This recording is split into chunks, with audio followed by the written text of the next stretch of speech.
Bismillahirrahmanirrahim. Assalamualaikum warahmatullahi wabarakatuh. Eh, Teman-teman semuanya, mungkin yang suka nyimak akun IG atau akun Facebooknya AA Kim ya, Ustadz Kiai Haji Abdullah Kim Nastiar beberapa saat lalu dengan Ustadz Abdul Somad, satu tema yang sangat menarik untuk disampaikan, diulik, dibahas kayak gitu, bahwasanya tentang bagaimana sosok kemelekatan dalam mereka, khususnya AA kayak gitu ya, itu sangat luar biasa pengaruhnya dalam fluktuasi kondisi iman dan takwa kayak gitu. Kondisi dahulu ketika di pembahasan itu dijelaskan, ketika dulu bisnis begitu luar biasa melekat kayak gitu, jam timing untuk tampil di acara-acara juga sangat luar biasa melekat saat itu.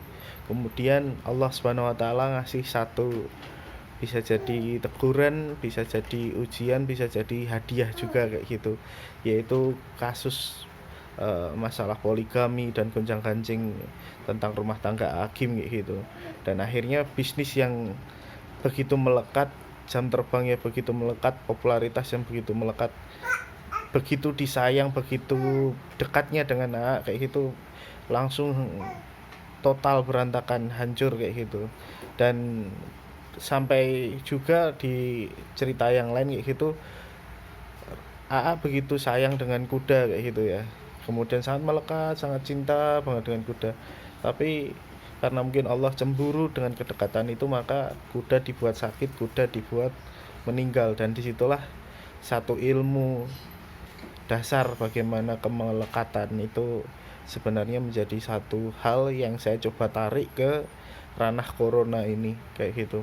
Kenapa? Karena kalau boleh saya lihat, barangkali Allah itu cemburu dengan makhluknya. Kenapa cemburu? Karena bisa jadi selama sampai detik ini kita hidup, siapapun juga, kita terlalu sering untuk mengejar dunia, cinta dunia, sayang dunia, apa-apa dunia dan lain sebagainya, tapi tidak berusaha untuk memikirkan bagaimana sesungguhnya hal-hal rutinitas yang kita lakoni sebenarnya membuat Allah Subhanahu wa taala merasa cemburu, sampailah kita mau direset total kayak gitu. Saya bisa ambil salah satu hikmah dari corona ini, ada direset total seperti apa kayak gitu. Semua orang ketika saya lihat di postingan-postingannya kayak gitu ya, saat ini merindukan aktivitas-aktivitas yang dahulu mereka sangat fun untuk melakukan.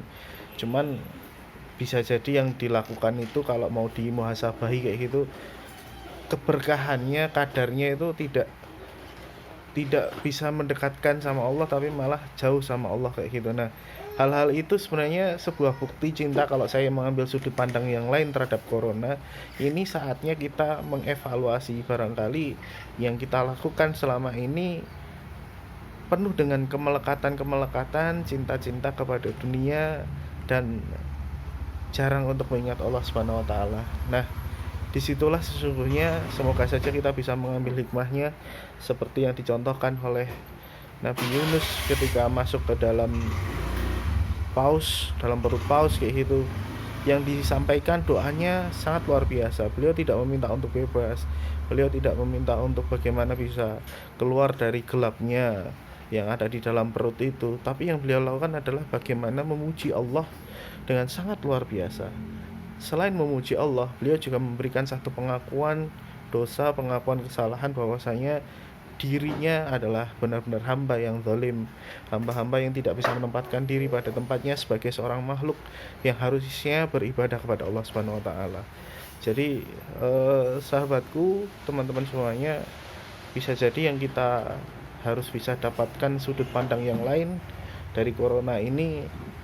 Ya, wallahu alam nanti selesainya kapan, cepat atau lambat, tapi setidaknya kita mengambil hikmahnya untuk bisa terus menerus menjadikan diri kita tuh hamba yang apa ya, bisa dibilang selalu beristighfar kepada Allah, mencari ampunan Allah Subhanahu wa taala, apalagi ini memasuki 10 hari terakhir. Demikian yang bisa disampaikan, semoga saja ini menjadi satu ibrah tersendiri bagi teman-teman semuanya. Assalamualaikum warahmatullahi wabarakatuh.